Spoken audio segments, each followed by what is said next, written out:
Bismillahirrahmanirrahim. Kemudian kita lihat satu dosa besar lagi. Al-kabiratus sabiyata asyrata. Yaitu dosa besar yang nomor 17. Ya. Dosa besar nomor 17 yaitu apa? Al-liwat, yaitu homoseksual. Yang ini akhir-akhir ini marak digembar-gemborkan sama orang-orang LGBT. Ya. Ini mereka lagi berusaha untuk melegalkan perbuatan mereka dengan undang-undang yang ada misalnya. Mereka tidak akan tinggal diam. Mereka akan cari cara dan cari celah agar apa yang mereka lakukan dilegalkan sama pemerintah. Ya.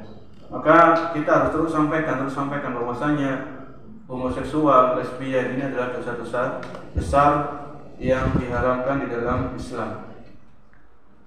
Disebutkan oleh Imam Adz-Dzahabi dalam kitab beliau ini, ya, waqad qassawahu alaina qissata qaumi Lut fi ghairi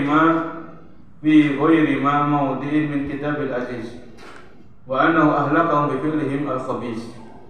Allah Subhanahu wa taala telah mengisahkan kita, yaitu kisahnya Nabi Lut bersama kaumnya. Ya. Dalam lebih dari beberapa ayat di Al-Qur'an. Wa annahu ahlakahum bi fi'lihimul khabith. Dan Allah membinasakan kaumnya Nabi Lut karena mereka melakukan perbuatan yang keji.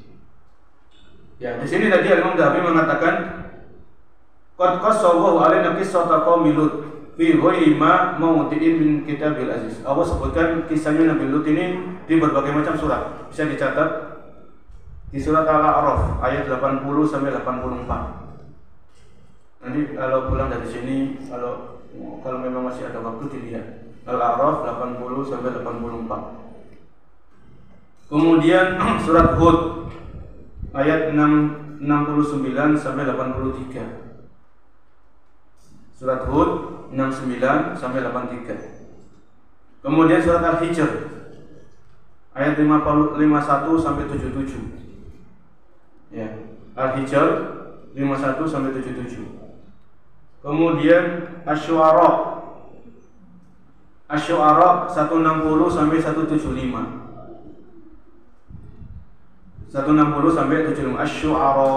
Kemudian surat An-Naml 54 sampai 68. 54 sampai 68. Surat Al-Ankabut 28 sampai 35. Ya. Surat As-Saffat 133 sampai 138, 133 sampai 138. Surat Az-Zariyat 131 sampai 137. Dan yang terakhir surat Al-Qamar 33 sampai 40. Jadi ada 9 surat para jemaah. Ya, di Al-Qur'an. Kurang lebih ada 9 surat. Itu Allah sebutkan kisahnya Nabi Lut bersama kaumnya. Ketika beliau mendakwahi kaumnya supaya tidak melakukan homoseksual, itu Allah sebutkan, Allah abadikan kisahnya di 9 surat di berbagai macam ayat-ayat di surat-surat tersebut. Ini menunjukkan bahwasannya apa yang dilakukan oleh kaumnya Nabi Lut ini sangat-sangat berbahaya. Ya, sangat-sangat berbahaya. Di antaranya sebagaimana yang disebutkan oleh Imam Adz-Dzahabi, wa ajma'al muslimuna min ahlil milal, dan seluruh kaum muslimin itu sepakat, ya, seluruh ulama kaum muslimin itu sepakat anna talabbutu minal kabair, bahwasanya homoseksual termasuk dosa besar, enggak ada khilaf. Ya, seluruh ulama sepakat. Ya, mau madhab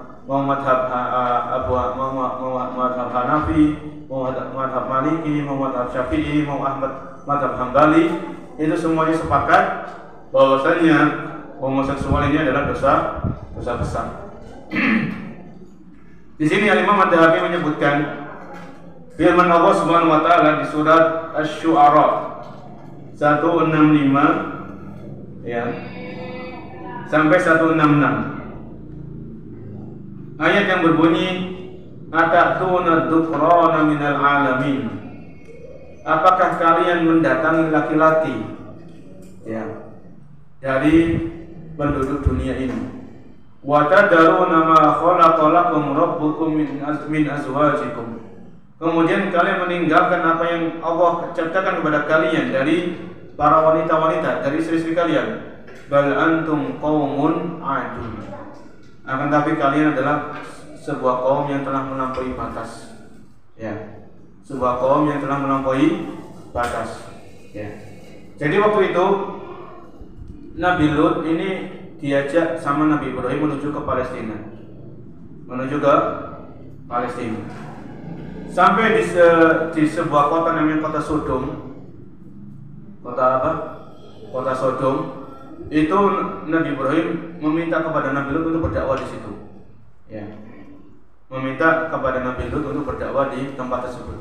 Dua kota Sodom ini kurang lebih itu semacam kayak kota atau kabupaten, itu ada semacam 7 kecamatan atau 7 kelurahan, sebutkan dalam keterangan para ahli ilmu. Ya. Dan penduduknya kurang lebih ada yang mengatakan 400 ribuan. Ya. Itu semuanya melakukan homoseksual. Ya.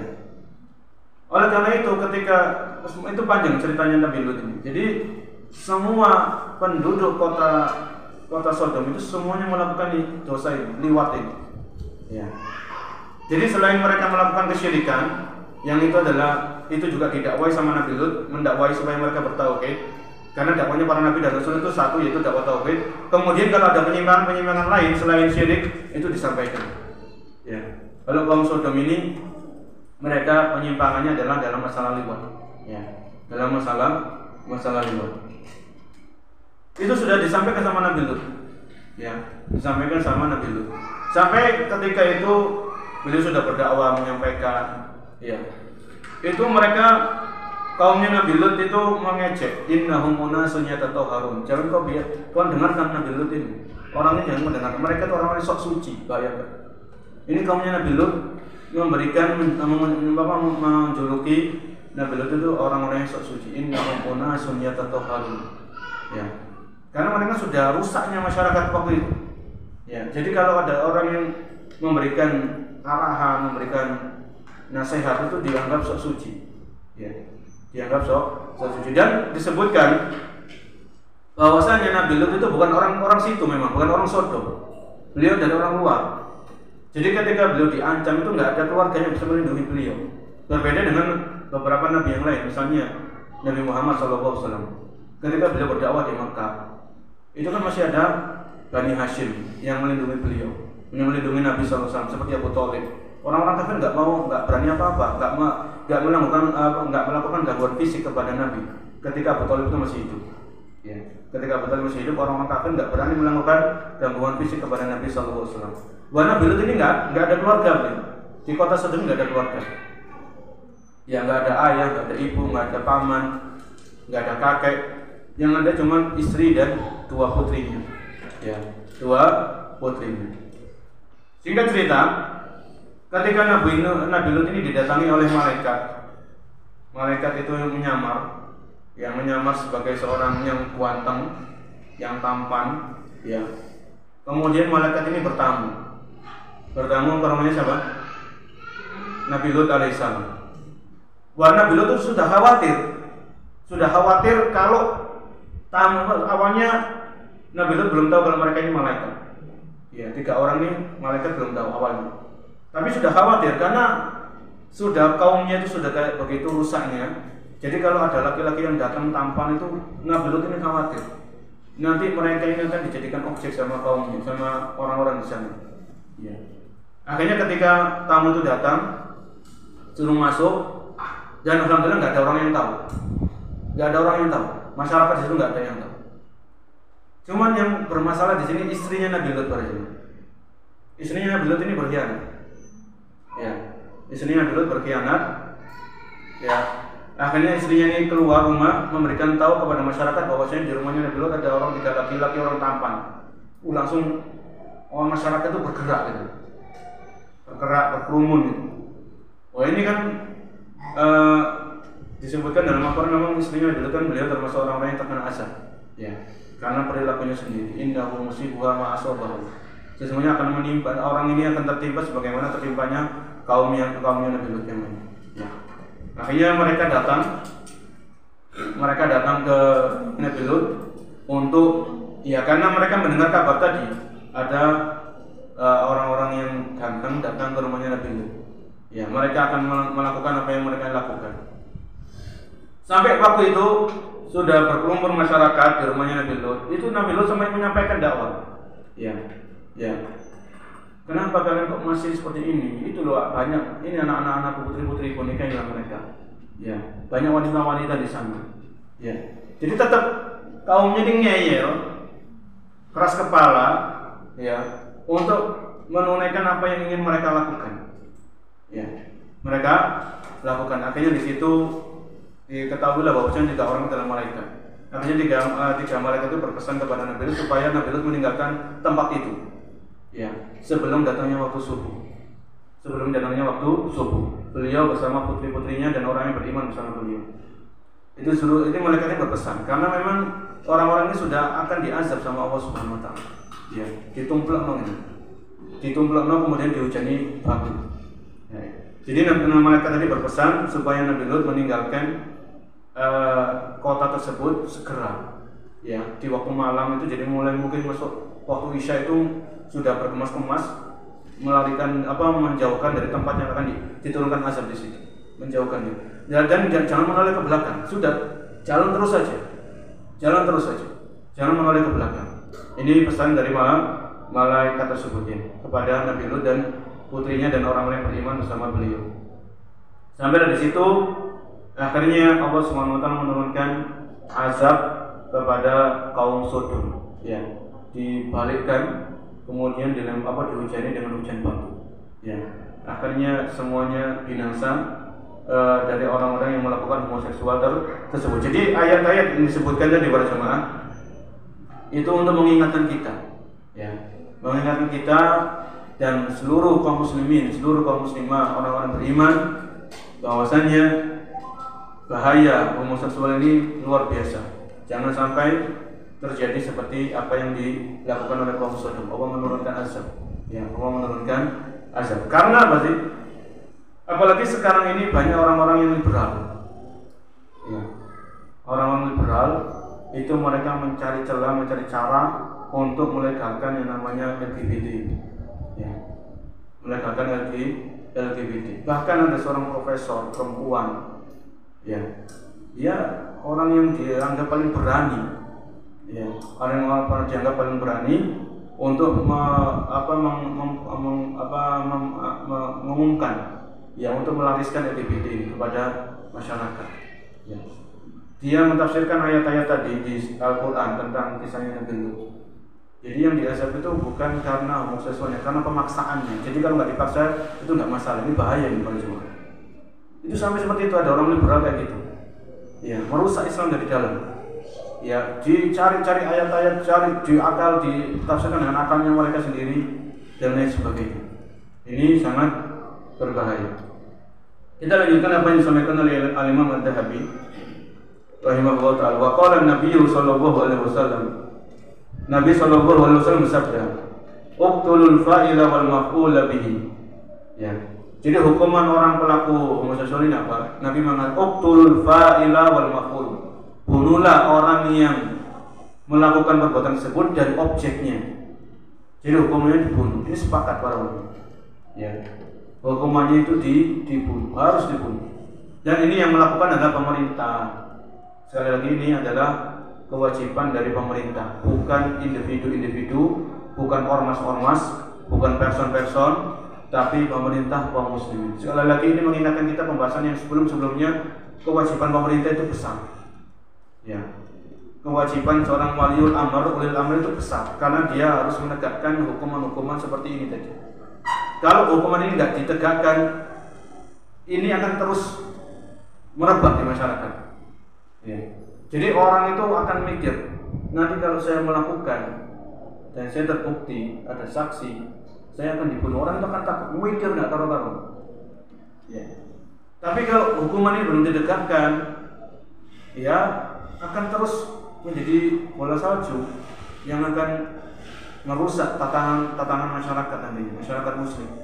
Ya. Ini adalah hukuman yang disebutkan oleh Nabi Shallallahu Alaihi Wasallam dan beliau mengatakan ini berdasarkan wahyu. Ya, wa ma yantiqu 'anil hawa in huwa illa wahyu yuha. Kemudian Al-Imam Ad-Dahabi membawakan hadis wa anhu dan dari Nabi Shallallahu Alaihi Wasallam, qol la'anallahu man amila amala qaumi Lut. Allah melaknat ya orang-orang yang melakukan amalan-amalan seperti amalan kaumnya Nabi Lut alaihissalam, yaitu kaum Sodom. Ya. Jadi di sini selain orang itu pelakunya harus dibunuh, objeknya juga dibunuh, maka Allah melaknat. Jadi ini di antara ciri-ciri dosa besar itu adalah adanya laknat. Laknat dari Allah Subhanahu wa taala kepada orang yang melakukan dosa tersebut ya. La'anallahu man amila amala qaumi Lut. Kemudian Imam Dahabi membawakan perkataan dari Abdullah bin Abbas. Wa qala Ibnu Abbas radhiyallahu anhu. Di sini yumduru a'la bina'i fil qaryah fa yulqa minhu summa yutba'u bil hijab. Para ulama itu berbeda pendapat. Ya. Setelah mereka bersepakat bahwasanya pelaku LGBT ini mereka dibunuh. Ini sepakat. Tapi bagaimana cara menegakkan hukuman ini itu mereka berbeda pendapat. Ya. Ada yang seperti orang yang zina, ya, dilempari batu sampai mati. Itu ada yang berpendapat seperti itu. Kalau yang dibawakan oleh Imam Dahabi ini perkataan ini pendapatnya Abdullah bin Abbas, seorang sahabat Nabi, yaitu sepupunya Nabi Sallallahu Alaihi Wasallam. Apa pendapat beliau? Yumdoru a'la bina'in fil qaryah. Jadi orang yang melakukan kebejatan ini, homoseksual dan sebagainya, itu dijatuhkan dari tempat yang paling tinggi. Misalnya di Surabaya ini cari tempat yang paling tinggi ya. Katakanlah di Ciputra atau di mana, cari yang paling tinggi. Dari lantai yang paling tinggi orang ini disuruh terjun, dijongkok kalau enggak. Jadi disuruh dia lompat dari tempat yang tinggi, kemudian sambil dilempari batu. Ini apa pendapatnya Abdullah bin Abbas. Jadi orang lain itu akan lihat, oh itu ngapain orang itu. Jadi dia disuruh, ini pemerintah sekali lagi, ini pemerintah ya. Ini pendapat Abdullah bin Abbas, orang itu disuruh terjun dari tempat yang paling tinggi, ya, kemudian sambil dilempari batu. Orang ini akan membuat efek jerah seperti ini, supaya tidak menggampangkan masalah-masalah seperti ini. Ini besar, ya. Ini masalah yang besar, dosa yang besar, dosa yang kecil, ya. Bahkan dosa ini belum pernah dilakukan oleh umat-umat sebelumnya Nabi Lut, ya. Jadi dosa homoseksual ini dilakukan oleh kaum Sodom itu belum pernah dilakukan oleh umat-umat sebelum mereka. Ya. Jadi yang pertama kali mereka yang melakukan adalah kaum Sodom. Ini adalah pendapat dari Abdullah bin Abbas radhiyallahu anhu. Jadi cara membunuhnya seperti tersebut. Kemudian Al-Imam Ad-Dahabi membawakan wa yurwa an Nabi sallallahu alaihi wasallam annahu qala sihaqun nisa'i zinan bainahunna. Adapun ini orang yang kalau homoseksual kan laki-laki dengan laki-laki, laki-laki dengan laki-laki. Kalau Al-Imam Dahabi mengatakan ada riwayat dari Nabi SAW, adapun yang orang-orang yang naudzubillah lesbi, wanita dengan wanita itu dihukumi zina, seperti orang yang zina di antara keduanya. Orang yang lesbi ini hukumannya tidak sama dengan orang yang homoseksual. Walaupun tetap sama-sama dosa besar. Dalam artian sama-sama dosa besar, ya, tapi hukumannya tidak seperti orang yang homoseksual. Orang yang lesbian ini, orang yang lesbi itu ditakzir. Takzir itu hukuman yang ditentukan oleh pemerintah. Bisa penjara seumur hidup, ya, bisa di penjara sampai taubat, kalau benar-benar taubat baru dikeluarkan. Itu namanya takzir. Ya. Beda dengan pelaku homoseksual itu jelas-jelas dibunuh. Adapun cara membunuhnya ini khilaf di antara para ahli ilmu. Ya, khilaf di antara para ulama. Adapun orang yang lesbian ini mereka pelaku dosa besar, tapi hukumannya tidak sampai seperti orang yang melakukan homoseksual. Ini disebutkan oleh para ulama. Kemudian wa madhhabu Syafi'i rahimahullah anna haddal luti hadd zina sawa. Ya, wa ajmatil ummatu ala man fa'ala bi mamlukihi fa huwa lutiyun mujrim. Ya. Dalam madhab Syafi'i kan orang Indonesia kan mayoritas katanya Syafi'i. Dalam mazhab Syafi'i rahimahullah, anna haddal luti haddaz zina. Hukuman bagi orang-orang yang homoseksual seperti hukuman orang-orang berzina. Ya. Jadi hukuman orang berzina itu kalau orang yang homoseksual ini orangnya belum nikah, masih lajang, yang masih pemuda, masih lajang, ya masih joko, itu dia dilempar dicambuk. Ya, sama ini aja ada 80 kali cambukan. Cambuk. Ini pemerintah. Ya. Jadi dicambui sampai dia ceram. Ya 80 kali. Itu sudah ada nominalnya, ada batasannya.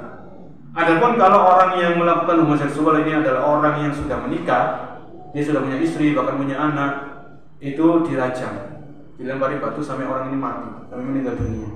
Ini pendapat dari mazhab Syafi'i rahimahullah. Jadi kalau pendapatnya mazhab Syafi'i ini lebih ringan ya daripada kalau kita lihat pendapatnya Abdullah bin Abbas, itu disuruh lompat dari tempat yang paling tinggi sambil dilempari batu. Ya walaupun sama-sama ujung-ujungnya harus mati orang ini dan matian harus dibunuh. Kalau nggak gitu nanti menyebar, penyakit ini akan menyebar.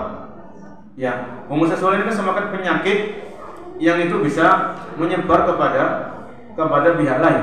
Ya kepada pihak lain. Maka di sini Nabi SAW memberikan hukuman yaitu pelakunya dan objeknya harus dibunuh.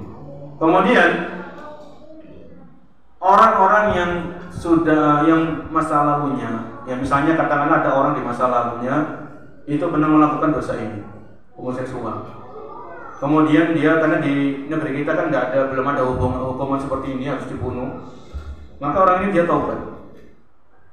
Orang ini taubat nasuha, kemudian dia menyesali perbuatannya, kemudian dia bertekad tidak mengulanginya lagi, ya.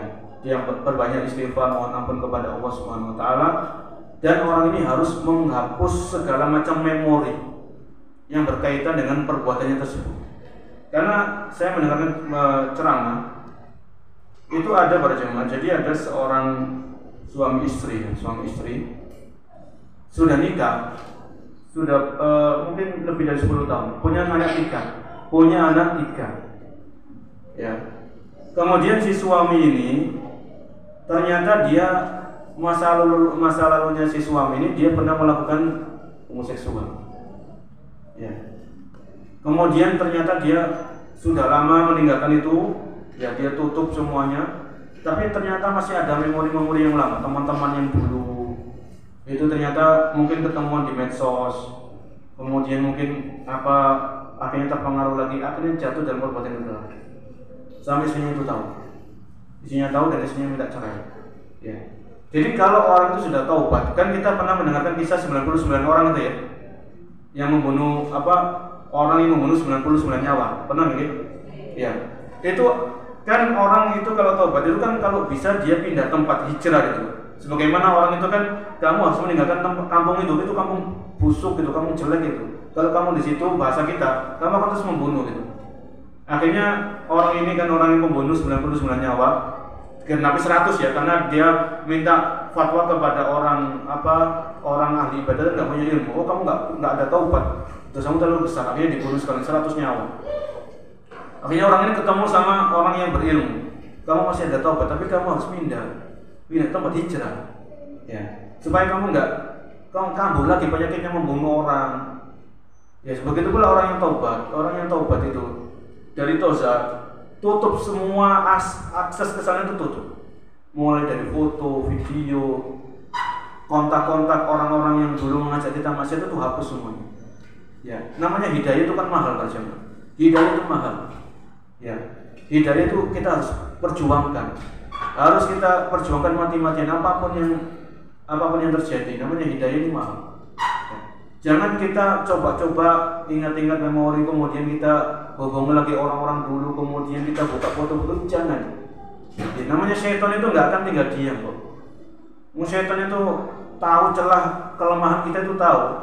Ya, karena syaitan itu musuh bebuyutan kita berabad-abad sampai hari kiamat. Ya, syaitan tetap musuh bagi kita.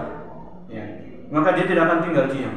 Maka kalau kita sudah taubat, hijrah, segala hal yang bisa mengantarkan kita kepada maksiatan di masa lalu tutup semuanya. Ya. tutup itu semuanya sehingga kita tidak terjatuh kembali kepada kesalahan yang sama di masa-masa yang akan datang. Ya, ini kisah nyata. Dan ini saya dengarkan dari berbagai macam asatid. Ya, sebenarnya dalam ceramah beliau itu beliau bertanya, ya kisahnya tadi sepasang suami istri sudah nikah, punya anak, ternyata si lakinya punya masa lalu yang itu dia kambuh lagi, ya akhirnya cerai. Naudzubillah min dzalik. Inilah pentingnya kenapa kita harus belajar. Ya, jadi ayat-ayat yang kami sebutkan tadi di berbagai macam surat ini kita sampaikan kepada anak-anak kita. Bacakan kepada mereka, ini loh kisahnya Nabi Lut. Jadi bukan hanya kisah pengantar tidur, tapi kisah loh, diambil ibrahnya, diambil pelajarannya. Kalau kisah pengantar tidur ini juga enggak tepat. Ya. Bacakan ayatnya, bacakan terjemahannya. Ini loh endingnya kaumnya Nabi Lut itu diazab sama Allah Subhanahu wa taala. Ya. Terkadang kalau kita lihat berita, itu kan bulat beritanya, terjadi ini di sini. Tapi hukumannya apa? Sampai nunggu hukumannya itu lama. Iya. Jadi kalau berita-berita di Al-Quran itu tegas, itu benar adanya. Allah sebutkan terjadi penyimpangan seperti ini, hukumannya seperti ini. Kaum Lut, ya, kaum Sodom, mereka penyimpangannya ini. Akhirnya Allah turunkan azab. Ini endingnya. Kalau sudah disebutkan endingnya, orang itu kan sadar, oh ini pelajaran. Saya nggak boleh seperti itu. Saya harus menjauhi perbuatan itu. Kalau saya nggak mau diazab sama Allah Subhanahu wa Ta'ala. Ini tadi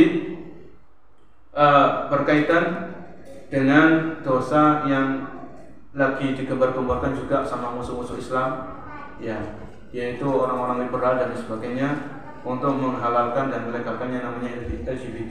Ini harus kita waspadai. Sampaikan kepada anak kita tentang kisahnya Nabi Lut, ya, kita perbanyak doa kepada Allah supaya dijauhkan diri kita dan keluarga kita, anak cucu kita dari perbuatan LGBT ini yang telah jelas-jelas disebutkan dalam Al-Quran hukumannya.